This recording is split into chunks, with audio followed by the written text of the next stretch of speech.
They're counting on you. Against all odds, we've made it this far. But we both know that the old ways aren't going to work this time. This journey has changed us, changed you. But it's not over yet.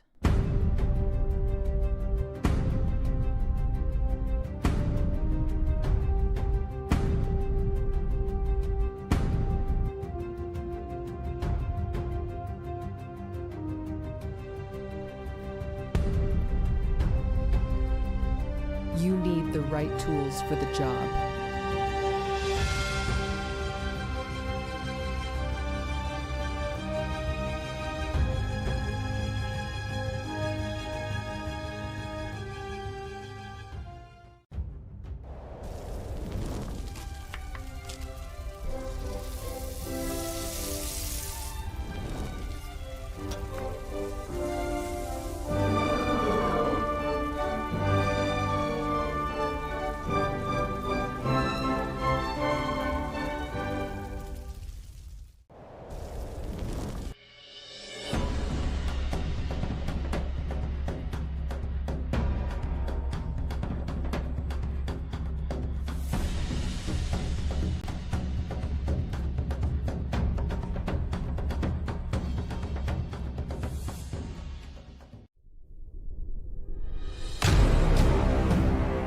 Trollord Games.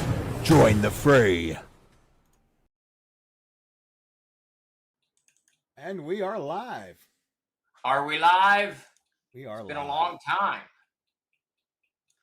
It's been a long time since we rock and rolled.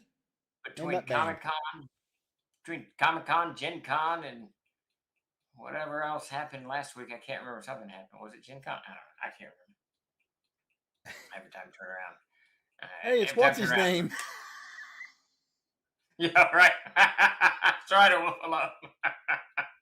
No, it's just I was gone at Comic-Con, Cadora. I was gone at Comic-Con for half a week, and then I get back and I go to Gen Con immediately, and then I get back, and there's 10 days of work piled up, and we were all just completely buried. So it was, we had to knock it out, and then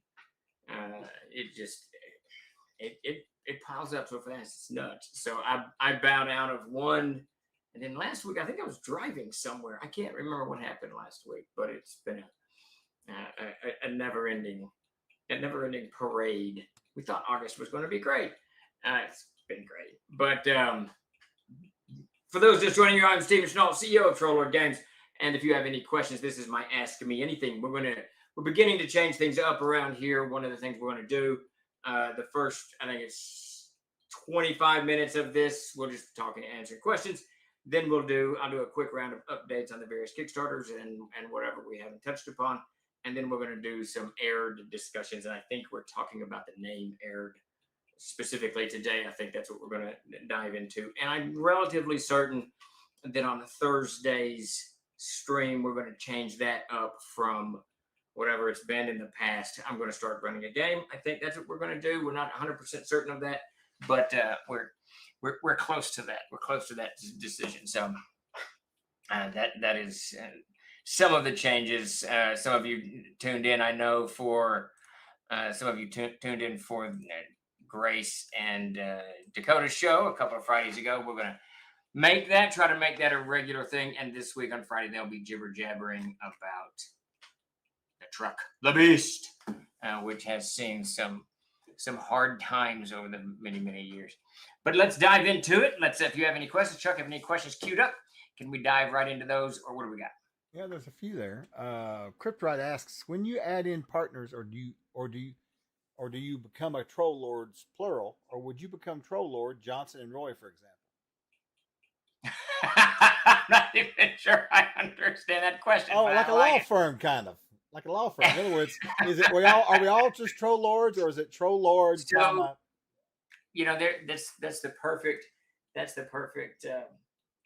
question for the way language works, because I say Troll Lords all the time, and that includes everyone who works here, including many of the contract folks. However, I think technically Troll Lords is myself, Davis Chenault, and Mac Golden. Those are the original three, but the word becomes kind of spread out. Chuck's already shaking his head. No, no, no. No, I was reading something. Reading something. So it's got a kind of a double meaning, but frequently when I say it, I refer to everybody. So if you join the ranks here, you become a Troll Lord. I think I frequently refer to anyone who plays Castles and Crusades a Troll Lord as well. You have. So it's got this, 3 levels of meaning. Don't many words in many cultures have multiple meanings. So if you say Troll Lords, it could mean X, it could be Y, it could be Z. Who knows? The truth's out there. The truth is out there for certain and sure. Any other questions pop up in there, Chuck? Let's see. Question on Reddit. Someone was asking. This is from Savage Splendor. Was asking if you will be taking late pledges on the CZ stuff. Yes, I talked to Grace about that last week. She was going to dive into that, see if she couldn't figure out how to get that set up. I know she talked to Martin. It's clearly not set up, or we would have it set up. But give us another week or so, and we'll have unraveled that. We're going to do it for 2 of them: Backer Kit and no, not Backer Kit. We're going to do it for Adventures Backpack. We're going to That's do it the for one. CZ. Thank you. Which is funny because I was working on the Adventures Backpack this morning. There you go. Let's see. Got a question specific to Aired. Fire. Old Man Gaming the 4th says, very specific question about Aired. Is the White Order good post Winter Dark? Yes. Yes. So the White Order is largely located in the city-state of Arenal, which is at the southern part of just south of Maine, on an island at the south of this long peninsula. And it is almost wholly dedicated to knowledge, to gathering knowledge now with no ulterior motives. They do have a wing of them, a small branch of the wizards that occupy the White Order.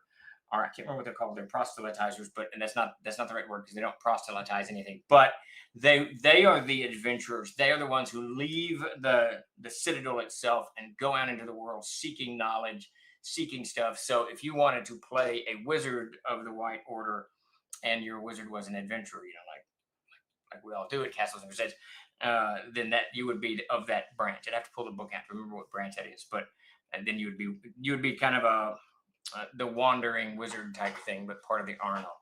Interestingly, when I do the full write-up on that, which will be a lot of fun, the wizards that stay in Arnal and don't adventure out kind of look down at those who do adventure out. So those that leave, and you may be gone for 7 years and you come back, and you're kind of considered, a second-class wizard, even though you probably are vastly more experienced and more powerful than the ones in the libraries.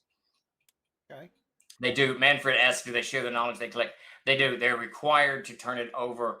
The higher level wizards will do so telepathically or through various magic means and whatnot. But part of their loyalty to the order is to bring that knowledge back and give it there. And give it to them and enter it into the annals and to the chief librarian and all of that stuff. And it's becoming a large repository for magic items that are found, and the White Order brings back and turns them over. That's interesting. Yeah. Actually, they've got a repository going on that kind of stuff. Yeah, and just to let the bigger context, before Unklar, and I know this is a big Aird thing, but Aird, if you're not familiar, it's our world setting. Unklar conquered the world, ruled it for 1,000 years. Before Unklar conquered the world, the White Order was a similarly geared organization. However, a lot of it was run by Trigal Nulak Den, and he turned it to evil and used it to summon the Dark God Unklar, blah, blah, blah, blah, blah, blah.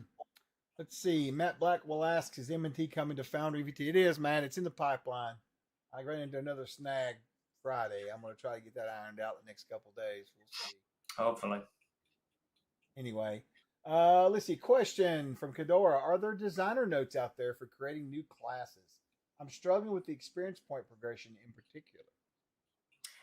There's not really designer notes for the experience points. I'll be honest with you. That when I wrote most of the adventures backpack and assigned the experience points, I just used the player's handbook as my template and kind of looked at the abilities and looked at the class and said, okay, this is kind of roguish, but it's got cleric things, so maybe I'll do it between the cleric and the rogue.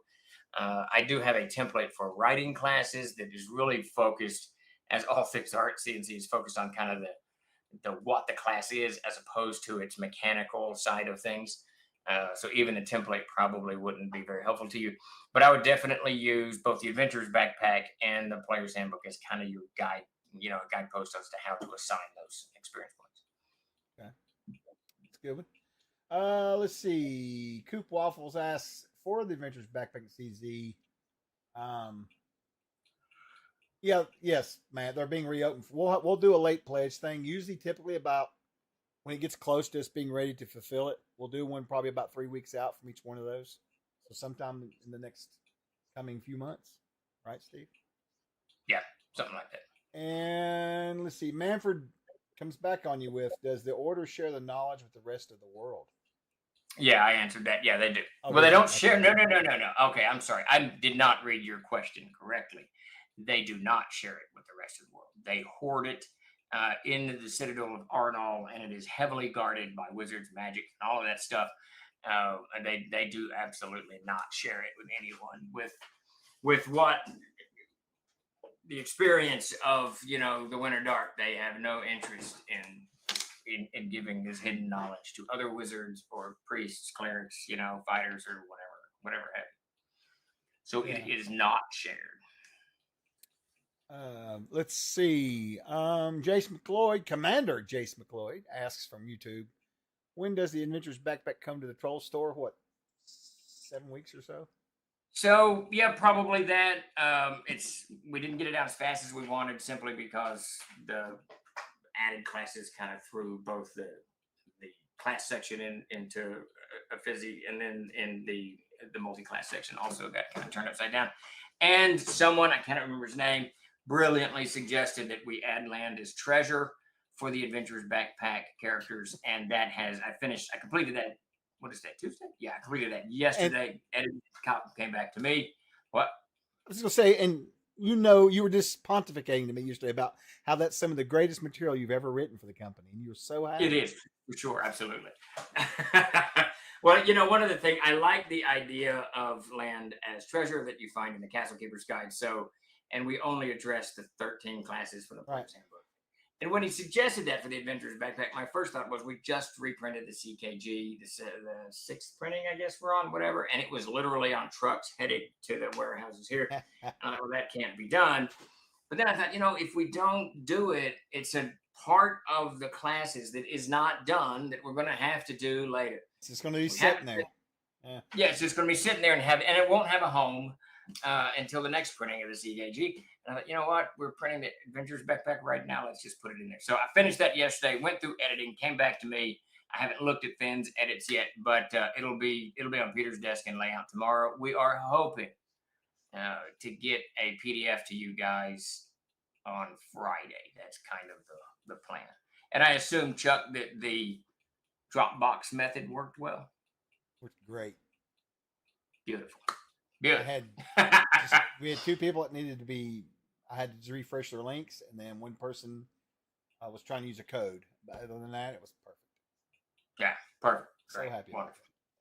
No problems. We are all happy about that. Yeah. Let's see. Rick Loveday 72 asks, will y'all make a video on multi-classing so we can see how it works from those writing the rules? Steve, that's a job perfect for you, I think.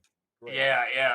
What we need to do, probably about 20 little short 2 and 3 minute videos. That's what, and I know Grace had done like 2, I think maybe 3. 3 she had, tells me. So I need to sit down with Grace and get her to just shoot a bunch of these. She's very good at it. She's got good editing and all that crap. So yes, there will be soon. The trolls soon. As soon as we get to it. I will say this I'm very excited about. In the past couple of weeks, Infernum and Exaltum, they're pretty much done. We found a few more issues with Exaltum that need to be fixed. Infernum's just kind of sitting there. I'm going to shoot for price quotes tomorrow, so we'll be sending those to the printers very soon. That means those are put to bed. We are deep into the layout on the Book of Names, so we're almost halfway through, a third of the way through on the GFW series. I just laid out the covers, all 5 covers for the CZ series. Sent those over to Jason Walton, and then there's something else floating around. The Adventurer's Backpack's largely done. So I was able to take today.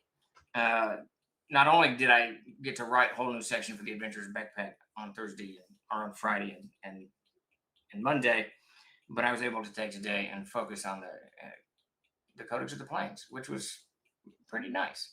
I drew up art notes for David North, brought him on board. He's going to be doing the art for the book. So I think by tomorrow, I'm back to it. Things are getting jazzed. Jason Jeremy, Pops and Jeremy is 2/3 of the way through reforging Yigsburg. So once that's reforged, it goes into editing and it's ready for layout. So we're things are moving forward. Half he says. So, which is great. Yeah, I think he's slowed down just a little bit because he'd much rather be working on Hall of Many Pains, honestly. He really would. Of course, wouldn't we all? Yeah, of course. Let's see. KevCon1 has a question from Eric. An Eric question. Why did Corthane banish and pass his judgment on judgment of Corthane is what he meant to say. Oh, okay. That blew my mind for just a minute. Of Corthane, but not on something similar to Unclar. So what happens there? So for those of you who don't know, Corthane there's 3, later 4, but in the beginning there's 3 greater gods. There's actually 11, but there's 3 that are like really the creme de la creme, and it's Corthane, Mordias, and Orndul. So Orndul is always mucking things up. Corthane really doesn't do anything with creation. He lets the world kind of unfold as it does, as he thought the Allfather would want it to do. Mordias gets in there and creates all kinds of stuff, but Orndul really gets in there and just mucks everything up. He brings fire to everything. He destroys all kinds of stuff, and he keeps trying to take over the world of Erd. And he does this several times. There's a couple of War of the Gods, but at one point, Corthane is like, "All right, Orndul, you have," because they're brothers. Think of them as brothers, but Orndul, you have gone too far. I have to put an end to this. He goes in there, battles Orndul, discovers that Narhite, one of the other greater gods, has done all kinds of machinations everywhere. And the gods are just messing up what Corthane believes is the Allfather's vision of the world of Erd. So he chastises them all, defeats most of them. Some fight him, some join him, a whole big mess, War of the Gods. And then he passes the judgment of Corthane, which forbids any of the greater Valarikun of interfering with the world. Now, some of them immediately create lesser gods, the Val Oslik, and these come in and begin doing the will of the gods type thing. So they find a workaround fairly quickly. But later, when Unclar comes to the world, Corthane doesn't do anything. He doesn't stop Unclar. And that's what the question is geared towards. Why, when Unclar, also one of these original deities, that is created by the Allfather, comes to the world, conquers it, doesn't Corthane do anything? Well, Unclar devours the Wall of Worlds, which is a wall, which is this magical sphere, if you can imagine it, around the world of Erd that the Allfather put there to keep creatures, because in the very beginning, when he was creating the world, all of this earlier creatures of his creations came in and were just mucking things up. So he created the Wall of Worlds that surrounds the world and protects it from all of the void and all of these other creatures out in the void. Unclar shows up, he devours the Wall of Worlds and vomits it back up into the Shroud of Darkness. And the Shroud of Darkness covers the world of Erd. And Unclar is ridiculously powerful in those days and equal to Corthane probably, but he's equal enough that Corthane cannot see through this Shroud of Darkness. So Corthane is sitting there in Aiul, the First Wind, in his palace in Aiul, which is called the First Wind, and he's just watching the world. And he doesn't know that something has happened, because Unclar hides that all beneath the shadow of darkness.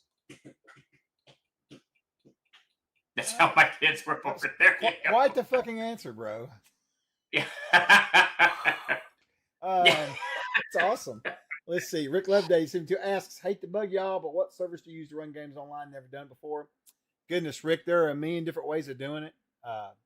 You can use VTTs. You can just simply set up a call through, Zoom or Discord. It's just whatever is easiest for you to run your game so that you and your players can have fun. There is no way that's perfect, in my opinion. That's my opinion. Ben Adams tonight.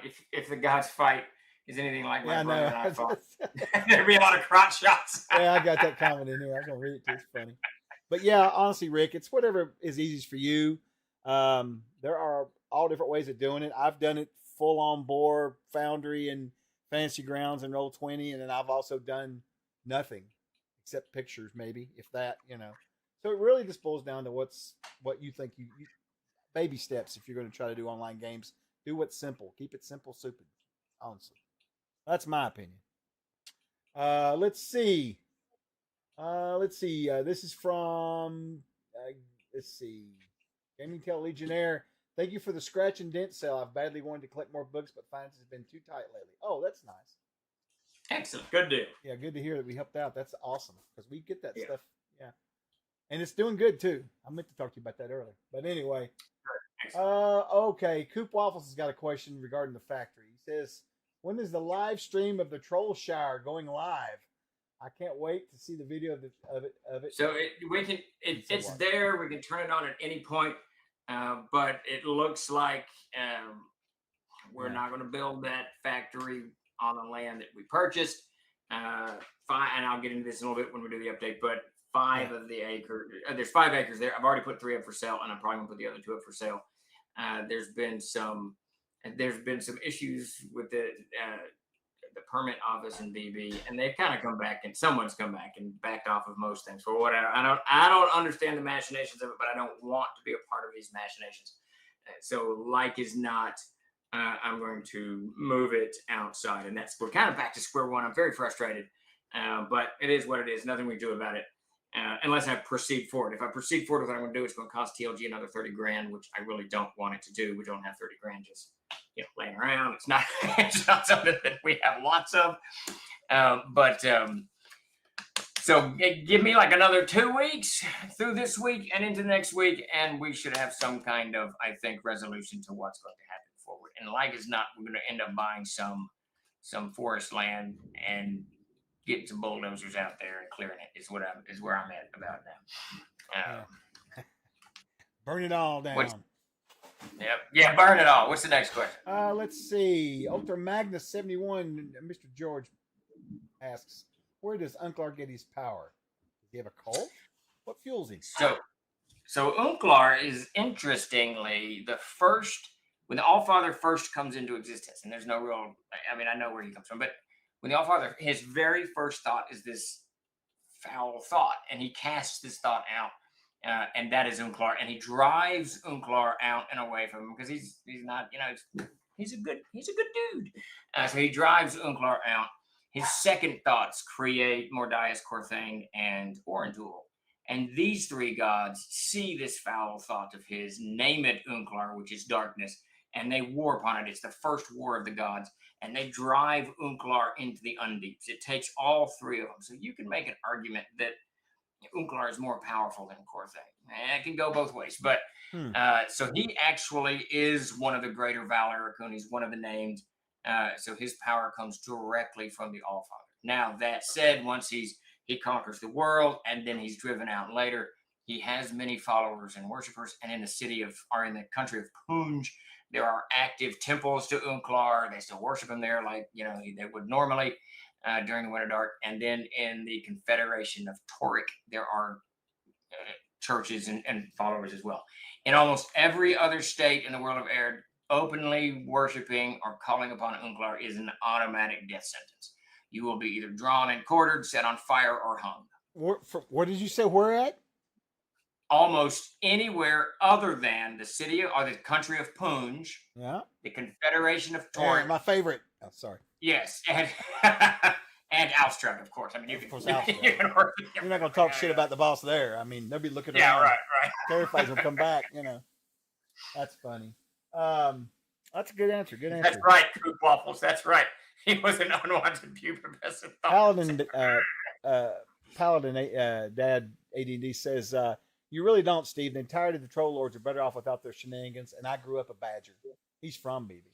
I think. Yeah, it's, we were pretty excited about it. I will say the original idea was to not be in any city, but this seemed too good to pass up. And of course, this is what we've got. And I'm right there with you, man. I don't want, even if they work with us now, what's going to happen a year from now or 2 years from now? And we got this permanent structure that we can't do anything with. Right now, we have a little bit of freedom of movement. So I think I'm not going to say no yet or never. Yeah, I don't like to do that, but At the moment, we are hard looking at outside, just out in the countryside, and just in some Yeah. county where there's no city. I'm not doing anything except some random county commissioner that wanders by doing whatever they do. I don't. Yeah. No kidding. Yes, wolf alone. Once bitten, twice shy. It's the whole thing. Ben Adams Knight says, "Is the is the is it an item like say a ring that could bring Unclar back from where he's been driven to?" So a lot of that's up to you guys, the way you run your campaign. But the only thing in kind of the mythology of it, when Unclar was banished, he was part of his horn was severed, and it fell onto the battlefield. Now I know what happened to that horn. A couple other people know what happened to that horn, but the severed piece of that horn is the artifact that you need to summon Unclar back. That will allow Unclar, because he has been driven out into the void and he is a little bit confused. He's been so horribly defeated. That horn in the right hands of a wizard, maybe a cleric, whoever can summon. I think clerics do the summon, planar allies. Or if you had the winter runes that allow you to cross over, that horn gives the focal point for Unclar to concentrate on. And that's why the Paths of Umbra, which are still existent, there's not many of them left. The Paths of Umbra, we were talking about the White Order earlier. Once they were destroyed under Unclar, they became the Paths of Umbra. They've come back as their own thing, but the Paths of Umbra are wizards of Alstrad, wizards of Unclar, and they are forever looking for that severed horn. That is the most valuable item to any Unclar worshiper, because with it comes an Unclar. I did not know that. Interesting. Yeah, and it gets thicker too, because there's a lot of the minions of Unclar who absolutely do not want Unclar back. When he was there, he was a tyrant, right? And he ruled as a tyrant. So, like, if you take Coburg the Undying, our anti-hero from, or antagonist rather, from the Undying War, who rules 2 levels in Alstrad, he categorically does not want Unclar to come back, because he was Unclar's whipping boy, right? He was just constantly abused by Unclar, because he's basically a coward and betrayed his master. But so if there's Paths of Umbra looking for the horn, Coburg's agents are trying to kill them, and they're both Unclar kind of followers. So it's a whole, it's a whole thing. Sitting here looking at Silence Australia said, "Sparky, the horn is on the bookshelf behind Steve." I'm over here looking around thinking, if you had a horn up there, I was going to shit myself. Awesome. It would be freaking awesome. Oh my God, the horn's there, I think I got a horn in this mailroom back there, I think. That's awesome. I swear to goodness. Oh my goodness. All right, you want to run down some updates real fast, then we'll hop into some more aired. Yeah, let's do that. All right. So first off, we've got I think the oldest thing we've got out there is Infernum and Exaltum. And these books are one last look over. Infernum's ready to go to the printers. And Exaltum, there's a couple of small issues that Chuck brought up to me today that need to be fixed. I'll have that file over and probably done by Friday. I'm going to call for quotes tomorrow morning. It takes about 3 or 4 days to get the quotes back, and I'm hoping that either Monday or Tuesday, both of those books go to the printers. And once they're at the printers, they're out of our hands, and we're golden. And after that, so those things, it takes about 4 weeks. We are hoping in 5 to 6 weeks, those things are in your hands, and that Kickstarter is closed down.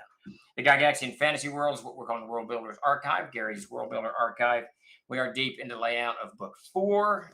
Book 5, I know, book 5 has been edited and prepped for layout.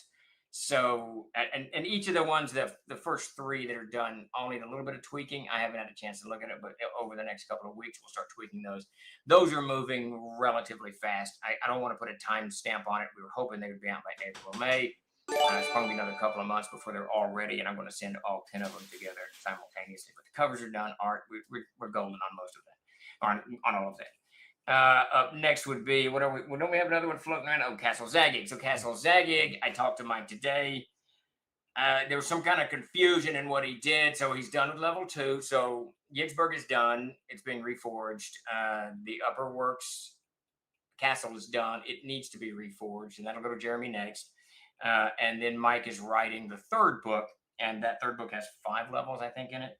And he's done 1, and he's combined 2. Levels 3 and 3A are combined into 1 book as he's broken apart into quadrants, and he's almost done with that, and he's ready for the material for level 4. So I asked for him an update on when he's going to be done with the writing, and I'm hoping that we're done on the writing for those levels that go into book 3 by December, because we really want them into production by January, February, and to the printers by no later than March. After that, we've got the Adventurers Backpack. I suspect, I was hoping it would be done this week. It'll probably be early next week before it goes to Chuck and Jeremy for their kind of final. They always take the InDesign files and do these final kind of, pouring over it to see what was messed up in layout, or if I had to add a sentence or subtract a sentence or whatever the part. So I'm guessing in the next couple of weeks that one will go to the printers as well. For the building, for those who don't know, we are running an active backer kit campaign at the moment for our building. TLG is building a print facility. Things have gotten into a little bit of chaos. We have purchased the land, we'd secured the building loan, and all this stuff ready to go. And then the permit office at BB said, no, you can't build what you want to build, which I backed out. Now they've kind of come back and said, yeah, maybe you can do this, but I think we're just done. I think we're out. I don't want to mess with weird city stuff. I just don't want to do it. I have not worked this hard at Troller Games and built this company up to allow banks and cities and other entities to come in with their extraordinarily slow approach to doing anything and their bureaucratic wrangling to do anything, any of that crap. We work very hard. You guys work very hard. We don't need this slowed down by that. So I'm thinking that we're going to move out into the wilderness and run up the Troller flag out there. I don't know. It's a crazy idea to build a building with bricks. I don't know who would have thought of that shit. That's just crazy. Wow, it's That's crazy talk. Crazy. There you go. Paladin, that would be all right. It's just too far south. It's beautiful country. Oh, I love mercy. Let's see here. Yeah, Davis will be in the wilderness running the print shop. I'm really kind of, and where we're looking at now, it's actually going to be closer to Dakota, who'll be doing, driving up in there. But we're already looking at a new binder. I have that kind of in the works. So I don't know. Building's not on hold, but we're back to square one. Yeah. So a Wolf Alone, that's one of the things we got to make certain that where we land it, that we have either we're going to have to sink a septic or we have access to electric and internet, and that's very important, and water. So most of the area that I'm looking at in the El Paso, Valonias area, whatever. Wait, did you say El Paso, not El Dorado? Oh, El Paso's where we're looking. Yeah. All right, Paladin Dad. I was wondering. I would have that's actually my wife and I almost bought some acreage up there about 2 years ago. We were looking at it. We wish we had it now because it was really nice land. But all right, reach out to Chuck or whatever, however people communicate around here on this Discord. We can talk. Email me right there, pal. I'll send to Steve. Yeah, absolutely. Yeah, send that over. That would be absolutely fantastic. But so that's kind of the plan now, and then we get in there and build it, and we'll see what we can do. All right. The old-fashioned previous that troll horse need. Now you're talking. We're going to build Dakota an outhouse. One of the funniest stories I've ever heard. So my dad grew up in southern Arkansas back in the 40s, and they didn't have any plumbing or any of that mess. They had an outhouse. Now he said that they were wealthy because they had a 2-holer, but they didn't have any way. They didn't dig trenches or any of that. So what they did, you'd use your outhouse for a week or so, and then you would move your outhouse, right? You would just drag it, and the boards on the bottom would smear all the feces and toilet paper and spread it out, so it would bake in the sun and dry up pretty quick. They couldn't afford lye or anything like that. I mean, he didn't have a toothbrush till he was like 9 years old. So they grew up crazy poor. Now, I will say this. When he talked about his childhood, it sounded like an insane amount of fun. He literally, Chuck, you'll love this. He literally would, what did he say? He had a pair of overalls, no shoes, no shirt, and he had a little bucket. He would put some potatoes in and a bunch of 22 rounds, and he'd carry a single shot 22, which I have somewhere around here. And he would leave. He was living with his grandparents. His mom and his folks kind of abandoned him. He would leave the house and be gone for like 7 and 8 days. He would just wander around southern Arkansas, living off the land. How badass! He's like Johnny Appleseed. I know, it's crazy. Talking to him was just crazy. So anyway, so he has this 2-seater, this big outhouse. And one year he decided he was just tired of pushing the thing. So he screwed in 2 big anchor bolts into the side of it, hooked up some chains, and hooked it to the mules. But while he went and got the mules and rehooked them back up, he starts dragging the outhouse, and then he hears this caterwauling and screaming coming from inside the outhouse. And he realized his grandmother, while he had gotten the mules, his grandmother had gone in there and was going to the bathroom. Oh, while no. he was dragging the outhouse across the ground. So funny. That's So I think, hilarious. that would be Chuck's, I mean, not Chuck, that would be Dakota's great grandfather or whatever. Maybe we should do that for Dakota. At Build him least do a two-seater down reenactment. there. Let's drag his ass across. A that. reenactment. Yes, I that's mean, what we got to do. you know, we're historians, man. He needs to embrace that. Right. That's right. All right. Well, listen, I'm Shake Dice Towers. No, I'm gonna go over here and switch up for the aired stuff here real quick. Yes, we were going to talk about air. Yeah, and I am going to actually change out the picture here. Real quick. Rich Gold Dakota gets shit house dragged. Do what? I don't even want to know. Dakota gets shit house dragged. I love it. All right. Thank you, Paladin. Yes. All right, give me just a second. So today, Love that area out in El Paso. Absolutely love it. what's that? Where Paladin Oh, is he's talking about, yeah, right. right on the edge of the Ozark Plateau, so it's between the flats and you get a little bit of hills, but it's a lot of open country. It's really pretty out there. Though it is in a horrific tornado alley. So tornadoes are always tearing through there. I didn't know that, Sparky. That's cool. Isn't that happening soon? I think the Arkansas Ren Fair is very soon. All right, Chuck, do you want me to dive into the aired stuff where you pull Please up that do picture? that. I'm gonna drop this picture up here right now, and you can explain what they're looking at here. All right, so that picture, I believe, when it goes up, is it up? Because my screen froze. Yes, sir. Yeah, there we go. So the picture on the top is the world of Aird. That's the whole world, and the picture on the bottom is the cover for the Dictionary of Aird. And what you have there is an image of the All Father creating creation in the void, and that's what the cover depicts. So there's always a little bit of confusion about Aird. The original publication came out as it was called the After Winter Dark Campaign Setting, and then it came out as the Codex of Aird, E-R-D-E, and then it came out as the Codex of Aird, A-I-H-R-D-E. So what do these different words mean? So the etymology of the whole thing it's etymology, right? Entomology is insects. The etymology of this of the whole thing is that back in the beginning, when Corthain was first created, when he talks to his creator, he called him Aird, E-R-D-E, which means father. He called him father, and the word that he used was Aird. And Aird, E-R-D-E, becomes the root of all the languages that follow. Most importantly, the Dwarven language, because the dwarves are the first people created that the All Father blessed with enlightenment, and the dwarves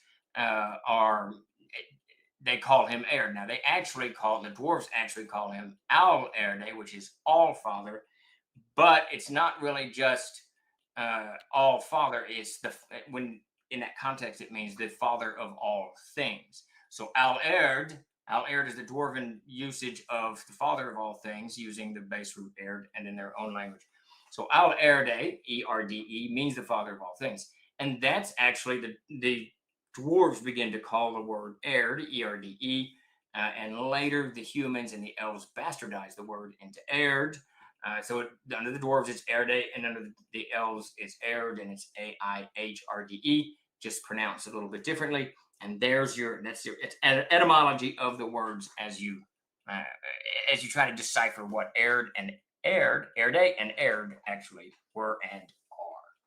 Did that make sense? Everyone? Al Aird is the new troll. That's a great idea, Chris, right? That is a great idea. I love it. I got a few questions already for Aird. Elves always messing things up. Yeah, go ahead. Let's see. Andre Gariadonda asks, what's your favorite neutral NPC in all of Aird? Neutral NPC. Wow, neutral. Man, I'd have to give that some thought because there's not many neutral. I think neutral is such a hard thing to play because they have nothing. They have nothing going on. If I had to guess, it would be one of the townsfolk in Greenbrier. If I had to guess. Probably. And now who I play neutral would probably be Otto from Innsmeat. He's one of my favorite all right, then, NPCs. there you go. Yeah, I don't know that he's neutral. I think he's good, but I play him neutral because he's this retired fighter that has a two-handed sword hung on his wall. He's a dragon slayer, but when you meet him, he's very corpulent and relaxed and jovial and all of these things. He's got a few scars, but he doesn't care about whatever had come before. Right, right. And I knew it'd be somebody in the Darkenfold. I knew that. I'd say, give him.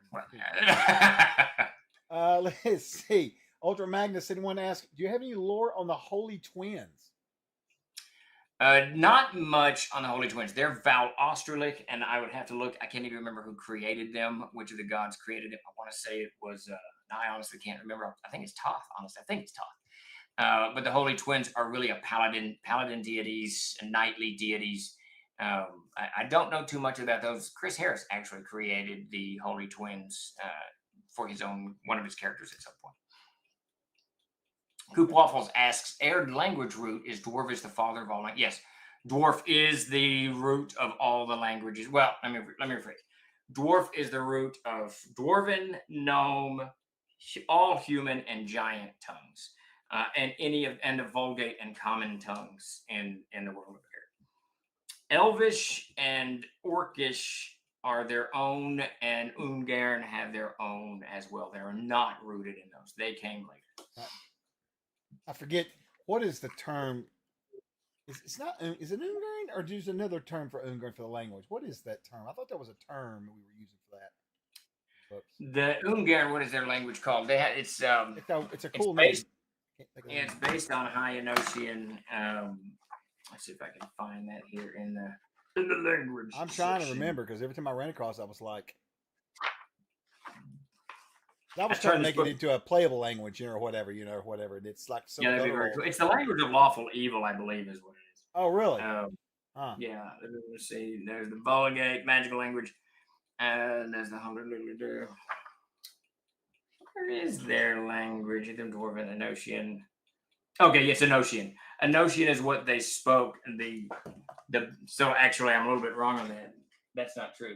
No, that's not true. The Phobane nation on Vulgate. That's the language of the men. Ancient Enochian is the root language of the men of Unklar's design. Right. But that is absolutely not the. They have some. Here it is. Yeah, here we go. It's like it drives me. It's just called Ungern. The language is called the Ungern. I was thinking there was some other term, but maybe. Yeah. There's a term for the Ungern too that is probably what you're thinking of. I have to go to the race section, and I've turned this book backwards, so it always confuses me now when I'm looking at 20 years of looking at it one way. Yeah, I have to find the race section, but they're called the Folierde are the what the hell? I can't find anything. That's the dwarves. Let's see, the Folierde are the dwarves, and those are the people of the Allfather. Dwarves, gnomes, goblins, the giants, the humans. But the Ungern are actually the Truval are the elves. Those are the ones, and the halflings. The Unklargen are the Ungern. They're their own species or subgroup. Right, that's what it was. That's what I was thinking of anyway. All right, I think that's about it. We need to. Do we have a couple more questions real quick, and I'll get us out here. I know you got to go.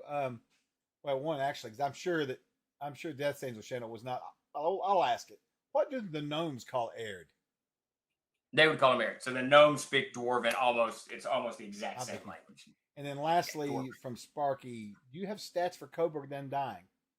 So I don't think we put him in the Undying War, but we actually have stats. I know we talked about that one time. We were going to do a little write-up. Yeah. 1,000 years ago, we did a Living Aird campaign back in like 2003. And in that Living Aird campaign, Coburg was the villain, and I created stats. And there's a great picture of him somewhere. I'll try to dig those up and put them online. That would be very, very cool. Yeah, we need to do that. We do have to get out of here. I want to say one quick thing.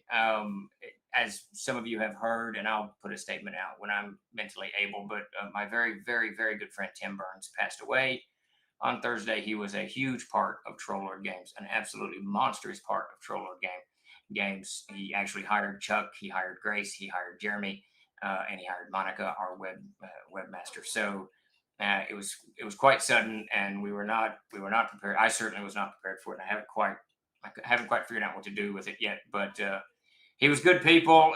We will miss him. Tim was the guy I texted weird shit to, and I've tried to text him 3 or 4 times, and he's just obviously. I actually texted him anyways, some of the weird shit, but maybe he'll answer. Who knows? But I doubt it. I doubt he's going to come back to check his phone. He might, but probably not. But thank you for your condolences. It's all terrible. It's all too fresh. It's all too new. We're going to do exactly what Tim would yell at me about doing, because he worked here for over 10 years. Get back to work. Shut the fuck up. Get back to work. Quit worrying about me and get back to work. That's what he'd say.